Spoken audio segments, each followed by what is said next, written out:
Mami. Pertama, terima kasih kepada semua, kepada rumah, kepada ahli berkuasa, kepada masyarakat Malaysia di sini. Tak sangka akan dijemput ke pertemuan yang manis ni, persaudaraan kerana Allah. Kita belum, walaupun belum mengenali antara satu sama lain semasa berada di Malaysia, tapi alhamdulillah Allah jumpakan kita di sini. Sekarang tak adalah banyak sangat nak cerita pun, tapi meluahkan rasa syukurlah kerana dan juga tahniah kepada saudara-saudari tuan-tuan dan perempuan ya, walaupun duduk di bumi yang jauh ni, kita dalam negara yang dikuasai oleh orang bukan Islam, tapi masih terus berpegang teguh kepada ajaran Islam, insya-Allah ya, dan terus bersatu dalam persatuan yang mengikat hati-hati demi mempertahankan kesucian agama kita, insya-Allah, dan moga-moga dapat memelihara anak-anak ya terus berpegang kepada agama ini. Bukan hanya sekadar itu, tapi menjadi cermin kepada masyarakat bukan Islam untuk lebih mendekati agama kita, insya-Allah. Kita kena yakin bahawa keindahan Islam itu walaupun tidak disampaikan secara lisan, tapi dengan amal itu kadang-kadang lebih banyak kesannya kepada orang yang melihat. Juga dengan hal itu akan menjadi tarikan lah ya. Saya ingat masa saya belajar dulu, baca satu kisah pelajar dari Pakistan, dia buat medik di England lah. Masa dia belajar tu, dia berkawan lah dengan kawan orang putih ni. Dia memang tak pernah berdakwah lah, tapi dia memang jaga akhlak dia dan jaga sunnah, amalan-amalan yang dituntut oleh Islam, walaupun kecil ya.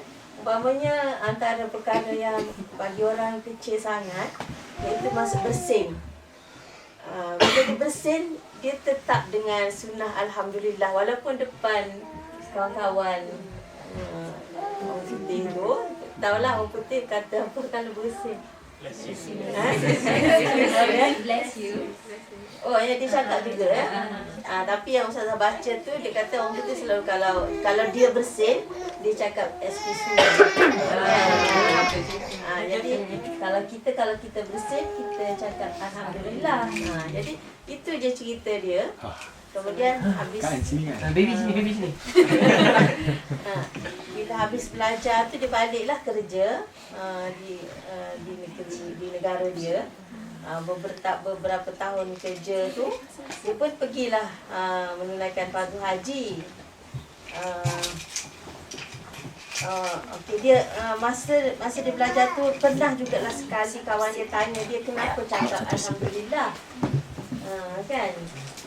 Tanyalah apa makna kalau sebut alhamdulillah.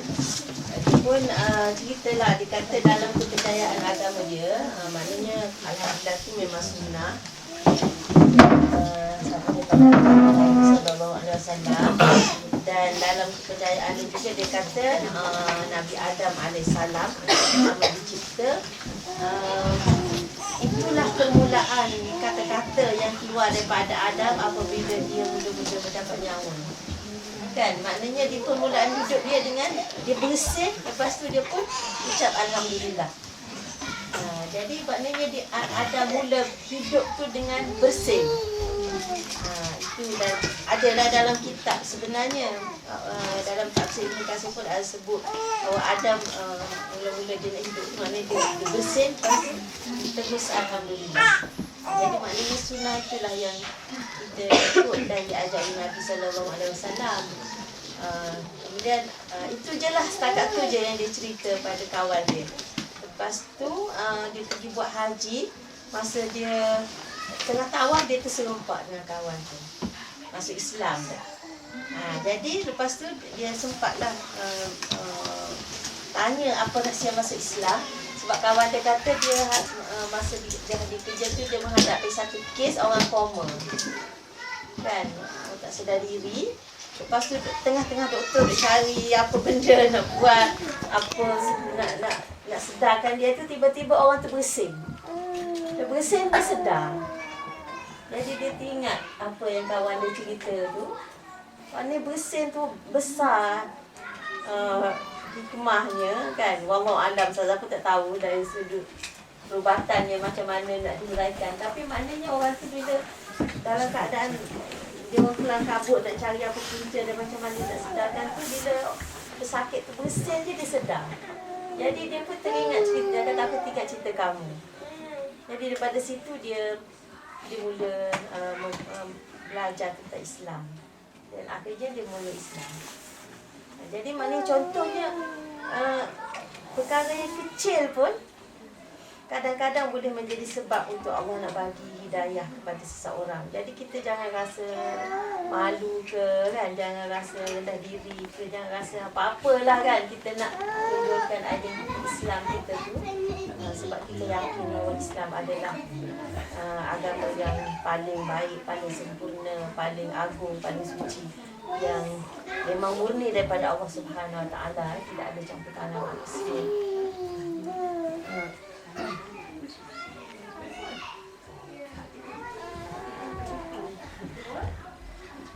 Okey. Jadi itu mukadimah lah, maknanya tahniah kepada semua yang dapat menjaga istiqamah dengan ajaran Islam ini. Semalam bincang juga dengan Win, tajuk apa Ustazah nak cakap ni. Jadi sebab dia kata sebab ni kumpul ni mak-mak ayah, jadi dia sentuhlah tentang pendidikan anak-anak kan. Ustazah pun nak cerita pengalaman tu tak ada yang best lah kan. Jadi ceritalah apa yang tahu sikit sebanyak tentang anak ni dalam Al-Quran dan As-Sunnah. Jadi banyak orang bila menceritakan tentang pendidikan anak bawa surah Luqman kan. Salah satu contoh didikan anak di mana Luqman memulakan ya bunayya la tusyrik billah. Jangan, wahai anakku, janganlah kamu mempersekutukan Allah. Jadi sudah tentu bila kita kata memulakan didikan anak dengan tauhid, jangan mempersekutukan Allah, itu maknanya dia adalah cermin diri kita kan. Cermin diri kita. Bagaimana mungkin kita nak didik anak supaya mentauhidkan Allah kalau tauhid itu tidak murni dalam diri kita? Umpamanya Allah Subhanahu Wa Taala menceritakan tentang kaitan tauhid dengan anak. Dia dalam surah Asy-Syura Allah sebut anak itu semata-mata anugerah Allah. Dia tak ada kaitan dengan kehendak kita. Kita nak anak lelaki dapat anak perempuan, kita nak anak perempuan dapat anak lelaki, kita tak nak anak dapat anak ramai, kita nak anak ramai tak dapat anak. Kan, semuanya itu perancangan Allah Subhanahu Wa Taala. Yahabu liman yasha'u inatha wa yahabu liman yasha'u dzukur wa yuzawijuhum wa yuzawiju bainahum dzukrana wa inatha wa yaj'alu liman yasha'u aqima. Allah sebut semua. Dia kata yahabu liman yasha'u dzukur. Allah beri kepada siapa yang dia nak anak lelaki. Dapat anak lelaki pun sebab Allah nak bagi anak lelaki, bukan sebab kita nak anak lelaki. Wa yahabu liman yasha'u inatha. Dan Allah beri kepada siapa yang dia nak anak perempuan.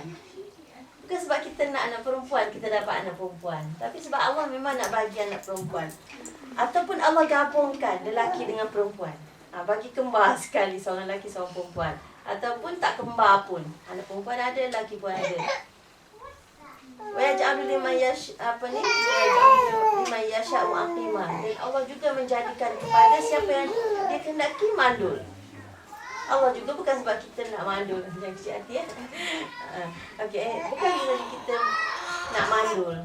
Tapi Allah nak bagi mandul. Maknanya itu tauhid. Tauhid dalam masalah anak. Erti artinya kita kena yakin bahawa anak adalah anugerah Allah. Dan Allah pilih siapa yang Allah nak bagi. Dan juga Allah pilih Allah nak bagi anak apa. Kan? Jadi kalau kita kata kalau macam tu tak payah duk usaha, tak payah doa lah kan.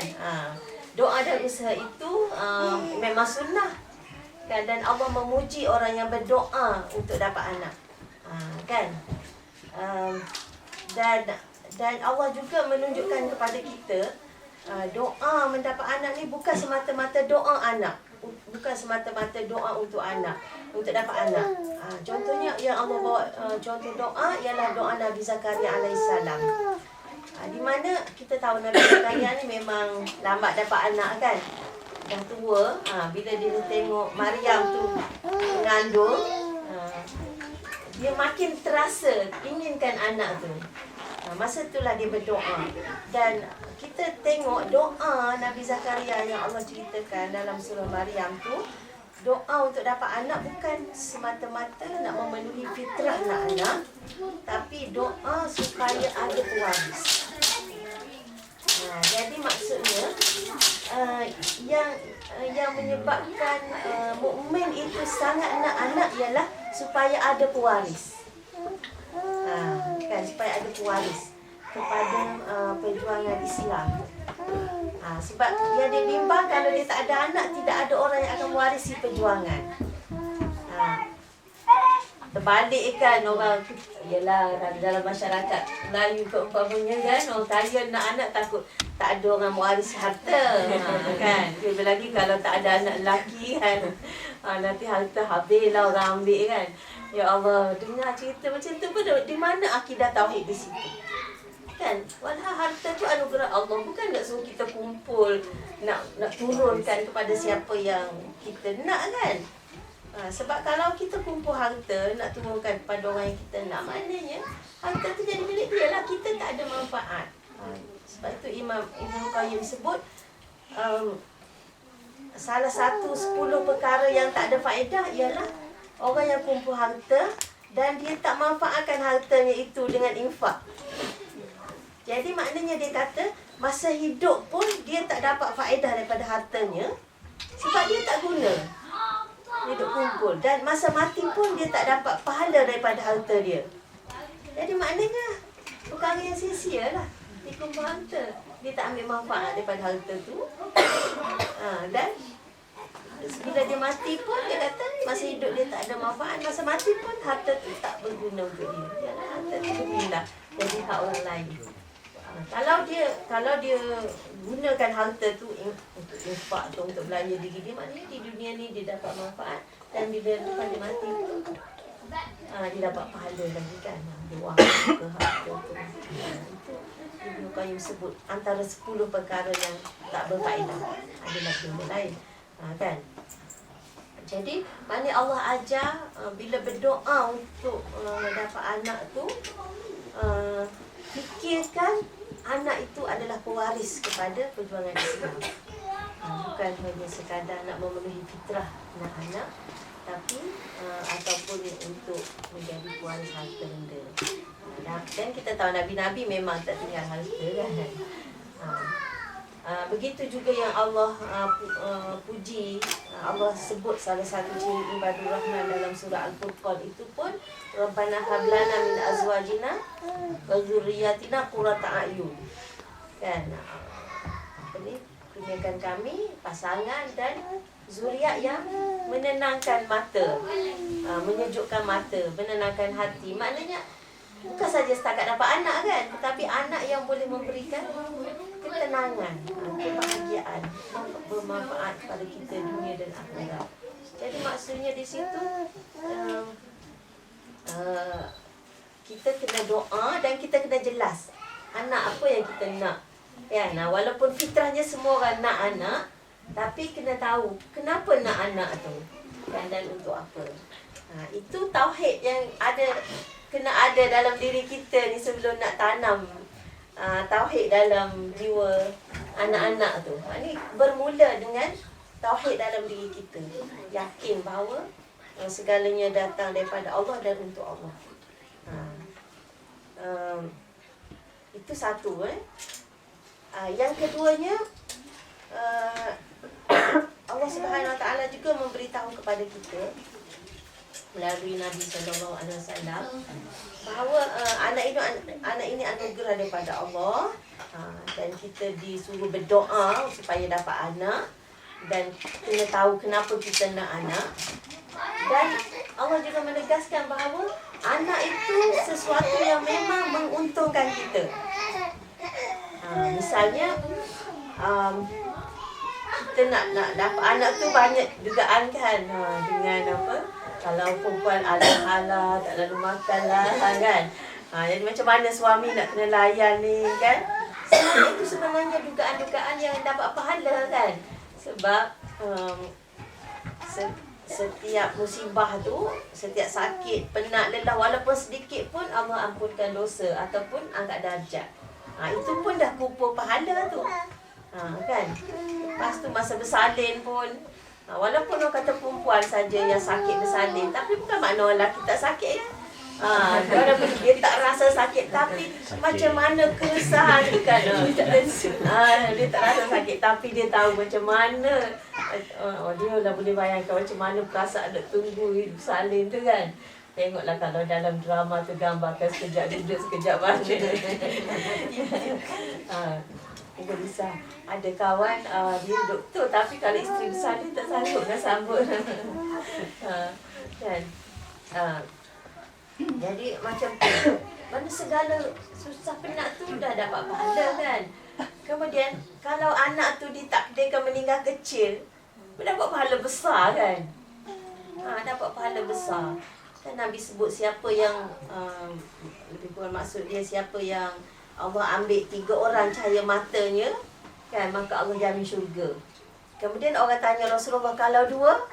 Rasulullah kata 2 kan. Tapi dia kata sahabat tak tanya kalau 1. Pada asalnya Rasulullah sebut 3. Kemudian Allah tanya kalau 2, Rasulullah sebut kalaupun 2. Tapi sayangnya dia orang tak tanya kalau seorang macam mana. Tapi insya-Allah kan, insya-Allah harap kalau orang tanya kalau seorang pun insya-Allah Rasulullah pun jawab seorang, walaupun seorang kan. Jadi maknanya yalah, kalau orang tak ada iman kan, kata Allah dah pernah mengandung, salin kan, tiba-tiba mati kecil kan. Ada orang yang memang tak boleh terima kan. Dia kata ni Allah zalim kat dia kan. Padahal bagi dia penat dia mengandung, lepas tu dia bersalin, lepas tu tak boleh macam-macam kan. Jadi walhal itu sebenarnya keuntungan untuk dia. Sebab kalau anak membesar pun kalau tak soleh, tak menguntungkan juga. Kan, jadi itu kalau anak Allah ambil masa kecil. Jadi tak ada rugi. Walaupun penat mengandung, penat bersalin. Kemudian kalau Allah izinkan anak ni membesar jadi anak soleh pula, masya-Allah. Kan?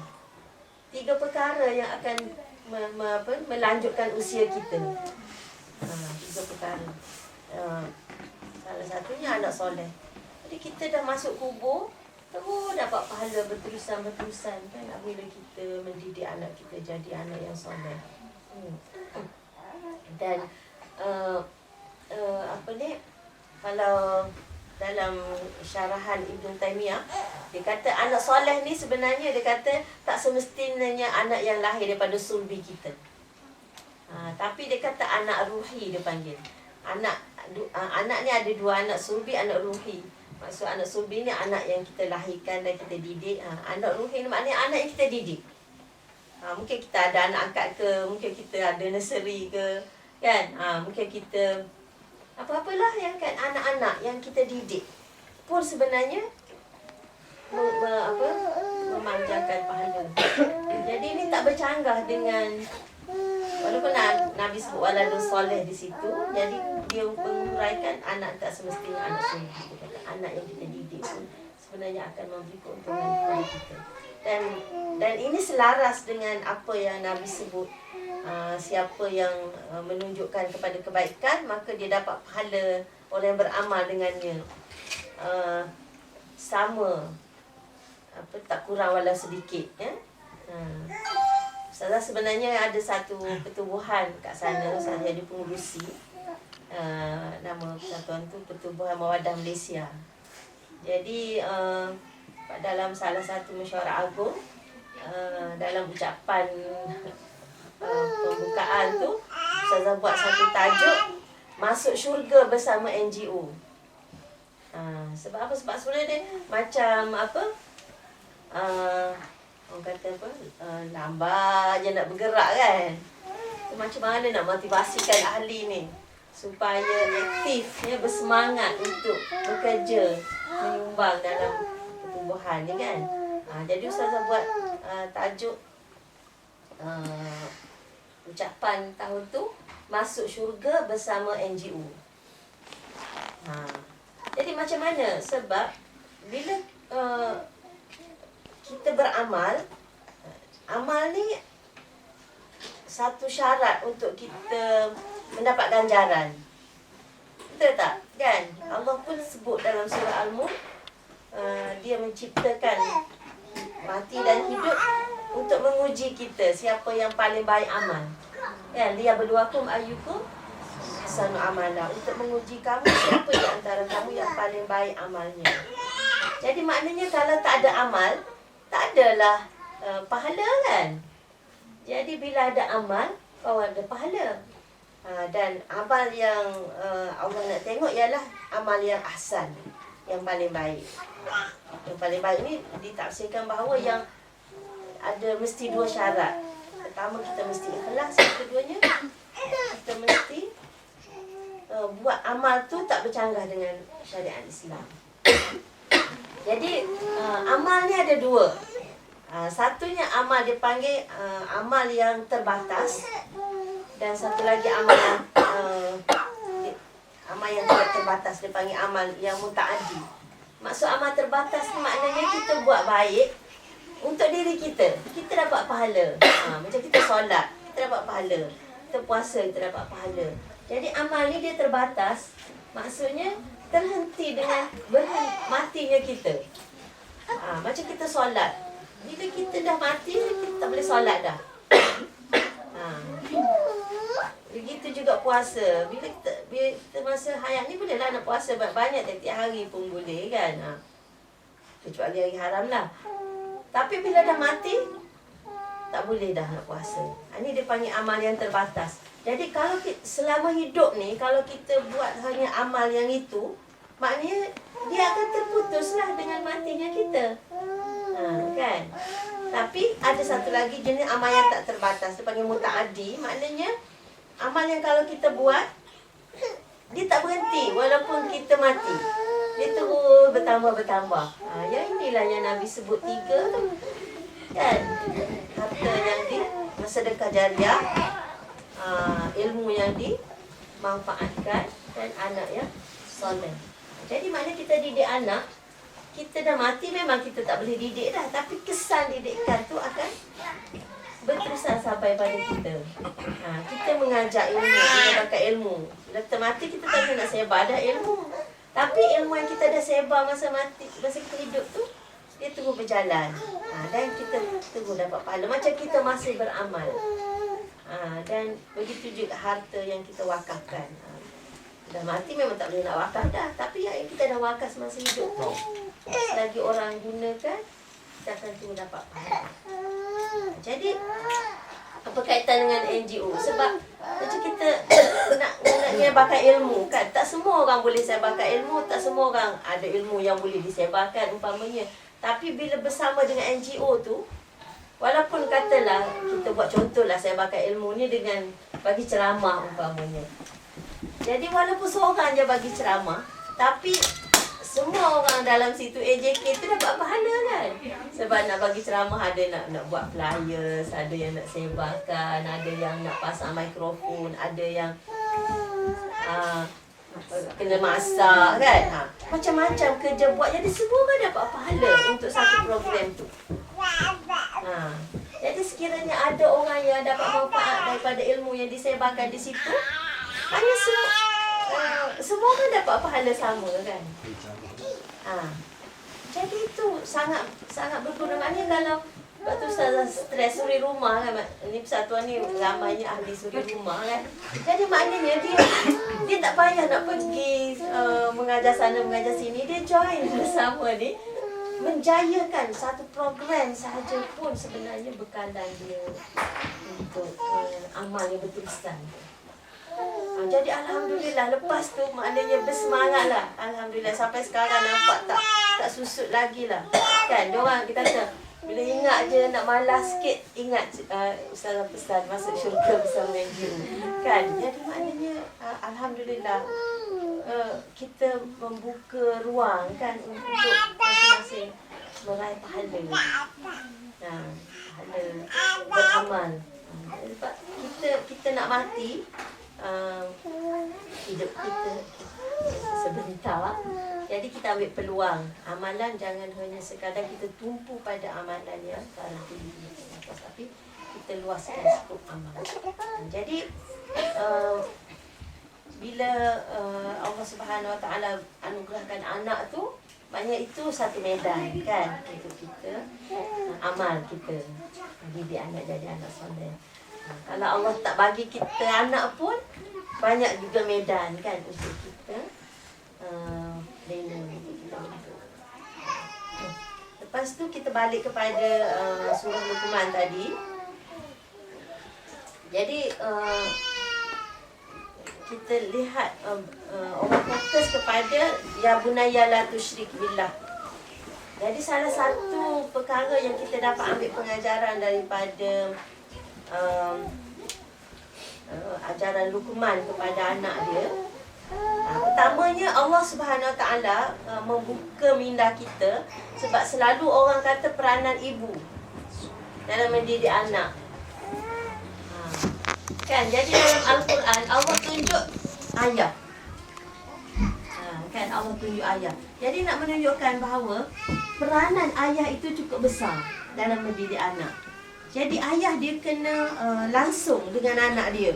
Jadi Allah tak tunjuk contoh, kata Luqman cakap kat isteri dia, Umi, ajarlah anak gini-gini, kan?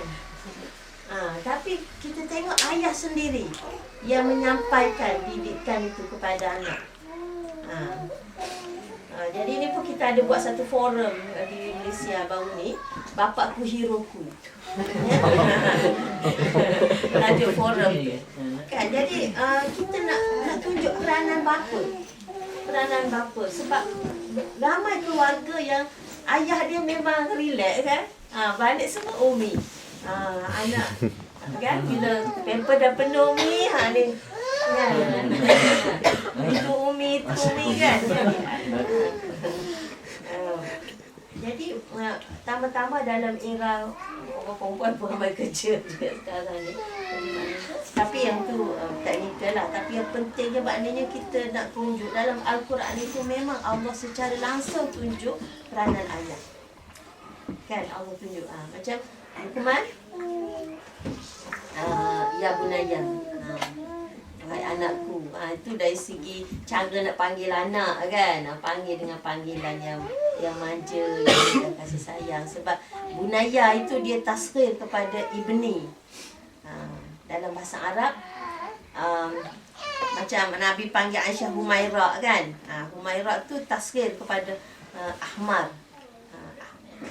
Tasghir ni dia menunjukkan kecil atau manja lah, manja. Macam kitab kan, dalam bahasa Arab kitab tu buku tu kitab. Tapi kalau buku kecil dia panggil kutayib. Kan, jadi anak itu ibnun. Kalau nak tasghirkan dia, nak tunjukkan dia tu kecil, nak manjakan bunayya. Jadi ni contohnya nak panggil anak tu panggil dengan panggilan yang manja, menunjukkan kasih sayang macam tu. Jadi dia direct peranan ayah ditunjuk. Jadi isi kandungan tu itulah kan, la tusyrik billah dulu. Begitu juga tentang Nabi Ibrahim alaihissalam ya, Allah tunjuk. Nabi Ibrahim alaihissalam, kita tahu masa anaknya masih kecil, masa baby, macam ni lah agaknya baby kan. Dia hantar dengan bundanya Hajar ke Mekah kan, yang kering kontang tu, tinggal Nabi Ismail kat situ. Lepas tu kita boleh bayangkan, jauhnya tinggal ni Mekah dengan Palestin. Tapi Allah tak cerita macam mana lepas tu berapa kerap dia datang ziarah. Masa Nabi Ismail masih kecil tu kan. Tapi kita bayangkanlah tak boleh sebulan sekali kan. Memang apa ni, tentulah sangat jarang. Tapi dalam keadaan dia berjauhan tu, tapi hubungannya rapat dengan Nabi Ismail. Kan? Falamma balagha ma'ahu sa'ya.